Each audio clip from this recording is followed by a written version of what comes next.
Hello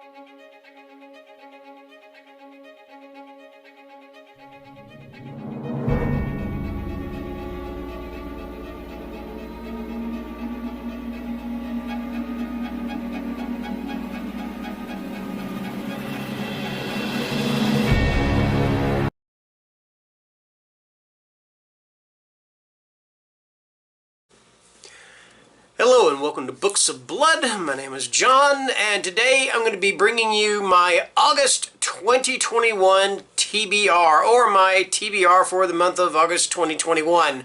Trying to decide which one of those rolls off the tongue a little bit better. I think it's the second one, so we're going to go with the second one. Hi, this is John at Books of Blood. I am here today with my August 2021 TBR. All right. Also, I'm going to be announcing the winner of the 1,000 subscribers giveaway contest that's been going on for about a week now. But first, the TBR. So, once again, I decided to just go with 5 books for the month instead of just overwhelming myself with books and trying to get done with them. And I think I did better in July by doing that because I know I met my quota, which was another 5, and I think I went 3 beyond it because I read 3 graphic novels as well. So, that being said, let's go ahead and get started. So, right now, I am reading The Devil of Echo Lake. Alright, now that's a holdover from the July TBR list. Anyway, it's about this guy. He's a rock star. It's basically one of those guy sells his soul to the devil for fame and fortune and all that, and devil comes to collect kind of stories. I'm not too far into it, but I am enjoying it so far. So there you go. Now let's go ahead and get started on the ones for August. So the first one, now this is an author I've only read one time, and I think I read the book out of order. I think I read book 2 of his particular series, which I don't remember the name of the series or what he named it or whatever, but I think I read the wrong book first, so I'm going to go back and remedy that. Anyway, I'm going to read Horror in the Woods, and this is by Lee Mountford. Alright. First they found a desecrated body, then hell followed. 4 friends spend a weekend hiking in the woods, getting back to nature, never imagining they would end up being hunted. But they soon stumble into the territory of the sick and twisted Webb family, psychopaths with the taste for human meat, and these monsters are hungry. Will the group make it out of the woods alive? To do so, they will have to face these cannibals head-on and unravel the secret behind the twisted family's very existence. You will love this brutal, gory, and violent horror story because it raises the tension on every page and will leave you exhausted and drained. And that is Horror in the Woods by Lee Mountford. That sounds pretty awesome, too. Alright, next up is Bain County, Hungry Moon. This is the 4th book in the Bain County series. There's going to be one more after that. It hasn't been released yet, but I have pre-ordered it already. Anyway, I don't want to go too far into detail about this, but it is about a town named Bain County. I believe it's somewhere in Wyoming or somewhere like that. I can't remember the exact town or what the state is that it's located. But it's pretty much infested with werewolves. And this is about these 2 guys. It's kind of a coming-of-age story because it follows these 2 best friends from the time that they're in like high school to college to growing up and still having to encounter these creatures, alright? So there's that. There's Bain County 4, and that is by J.R. Rice, okay? Okay, next up I have got Dear Laura, and this is by Gemma Amore. Now I'm popping up the ebook edition that I have of this. I didn't realize that I had an ebook edition of this until I was looking, and Mindy from Mindy's Book Journey had sent me a copy of the paperback. She sent me a copy of the paperback. And so I'm going to read the paperback. I want to read the paperback, but I'm just popping up the ebook edition here on the screen. Anyway, every year on her birthday, Laura gets a letter from a stranger. That stranger claims to know the whereabouts of her missing friend, Bobby. But there's a catch. He'll only tell her what he knows in exchange for something personal. So begins Laura's sordid relationship with her new pen pal, built on a foundation of quid pro quo. Her quest for closure will push her to bizarre acts of humiliation and harm, yet no matter how hard she tries, she cannot escape her correspondent's demands. The letters keep coming, and as time passes, they have a profound effect on Laura. From the author of Cruel Works of Nature comes a dark and twisted tale about obsession, guilt, and how far a person will go to put her ghost to bed. And that is Dear Laura by Gemma Amore. Right? Alright, next up I have got The Witch, and this is by Fred Anderson. She's out there. She has the children, and she won't stop until they're dead. When tragedy strikes during a visit with their grandmother, Ryan Campbell and his sister Emily find themselves preparing for a trip to the hospital with their mother Lisa instead of returning home.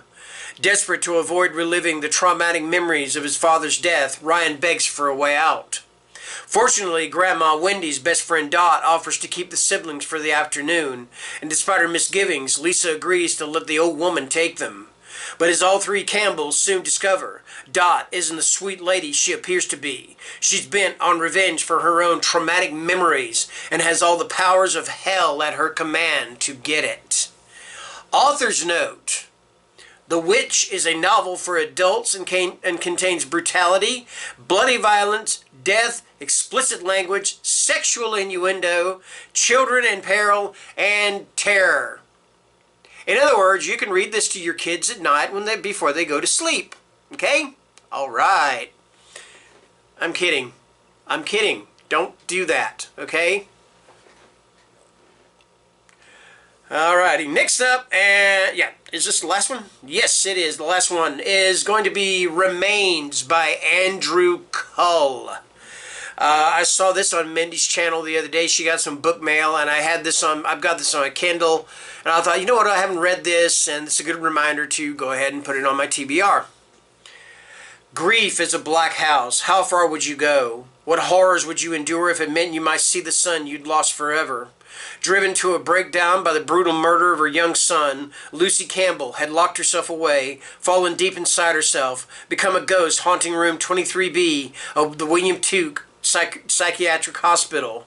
There she'd remain until the whispering pulled her back, until she found herself once more sitting in her car, calling to the son she had lost, staring into the black panes of the now abandoned house where Alex had died. Tonight, someone is watching her back. And that is Remains by Andrew Cull. Alrighty then, it is time to announce the winner of the 1,000 subscribers giveaway contest. And in case you have forgotten, I'm going to be giving away the short story collection Midnight in the Pentagram, Devil's Day by Andrew Michael Hurley, Blood Sugar by Daniel Krauss, and Creature by Hunter Shea. So I have got, can I turn this up here like this? Yes, make it bigger. There we go. And you see I have got the names on here. This is my tablet. It's a lot easier than using my computer. Okay. And I hope I have not left anybody's name out. If I have, I apologize, but I tried to look through here and go through the comments and pick all the names out and copy them down or write them down. Anyway, I'm going to read off the contestants first, and then I will pick the winner. And if I missed anybody, again, I apologize, okay? Misty Duncan, Kaylee Reeds, Erica Newkirk, Alex Horn, X, Amityville X, AJ Jaya, Blackacre Doe, Carla Peterson, Dana Decker, Kay Titus, Judith Herbert, Jeremy Fee, Plagued by Visions, Larry Yantz, Working Man Reads, Eric Probelli, Book Nook Noggin, Drax 17, Hutch's Hangout, The Bookubus, and Kay Titus. So those are the contestants, and they are all in the wheel. So let's go ahead and tap the wheel right now. Tap. And it's spinning. Listen to that sound. That's a funky sound there. Who is our winner? What's it got to say? Who do we got there? Are we done? All right. There you go. And I hope that stops pretty soon. But anyway, the winner, as you can tell, is AJ Jaya. So AJ, if you will, my Instagram account or my Instagram handle is in the description below. Send me a private message on my Instagram with your address, and if that is not your real name, if it's a BookTube name, but I'm going to assume it's your real name. But if it is not, and you want to give me your real name and to use for the address or whatever, or if you're more comfortable using your YouTube name or your BookTube name or whatever, that's even better, because I don't want to get too far into your privacy or anything like that. So just send me your address and I will get your books to you as quickly as possible. All right.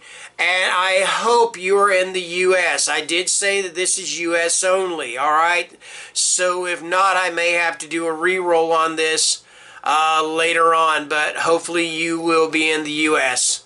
If not, I'm not sure what I'll figure something out. Anyway, AJ, congratulations. You are the winner of the books. And again, like I said, send me your address on the on my Instagram handle. Okay? Anyway, thanks for watching, guys, and you have a great day. It's Friday, the weekend's coming up, so be safe, be careful, and have lots of fun. Bye-bye.